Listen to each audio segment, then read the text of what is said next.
the capability to recover quickly from difficulties or toughness.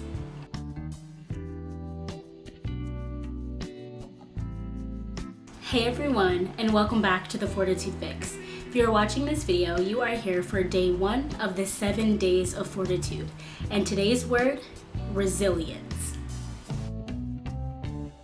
Resilience is a word that I wore with pride.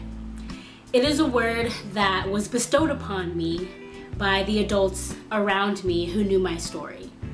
So from being a young student in school, writing about the knowledge that my mom had passed away when I was about 2 years old, to talking about my sickle cell. I remember I had to be in like 5th or 6th grade, and I did a presentation on sickle cell. I learned what it was from my doctor and my nurse practitioner, and I had to come back to school and do this presentation to my class about what sickle cell was. To the experience of losing my brother on my 13th birthday. I was told that he passed away while I was on my way to school, and I was asked if I wanted to go back home. I said no, I wanted to go to school. I've lost a lot of people in my life, and those people who say like I've never lost anyone close to me, if that is you, I wanted to be you. I experienced way too much loss, and I always wanted to know what it was like to just never have to go to another funeral. Because of this, I would talk about it, I would write about it in my school assignments, and the word that was bestowed upon me was resilience. I began to wear this word like a badge of honor. I wore this word like my shield, like my armor. Dealing with loss is a really big part of my story. But it wasn't until I got older that I really realized what the word meant and became to identify the things in my life and why I was resilient. It wasn't just a word that people told me I was, it was a word that I believed I was. Do you know those icebreakers when they would say, okay, go around in a circle, share your name and one word that defines you, or one word that will let us know who you are? I would say, hi, my name is Deshauna, and I'm resilient. That would be my word upon introduction. I got a little older, and I remember I was at this all-school assembly that my high school had. I was on the varsity volleyball team, and they were calling up all of the players for their certificate for participation that year.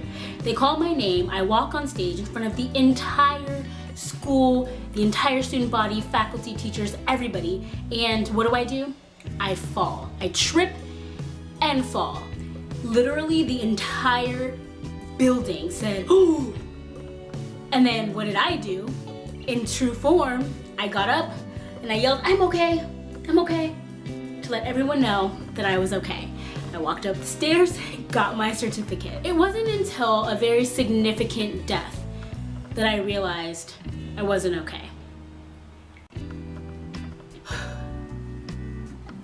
I was in college and I met a guy, and we got into a relationship, and we were boyfriend and girlfriend. We were going together.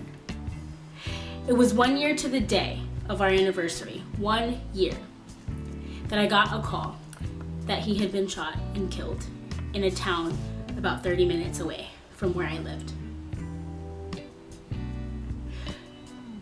Not only did I get that call, the call took place on Christmas Day. I was on winter break, but his funeral wasn't until late January, and that's when I was supposed to go back to school. Well, the day came around and I went back to school, thinking, I'm okay. I wasn't okay. I went back to school and I tried to go through the motions, I tried to do homework, I tried to sit in my lectures, and I wasn't okay.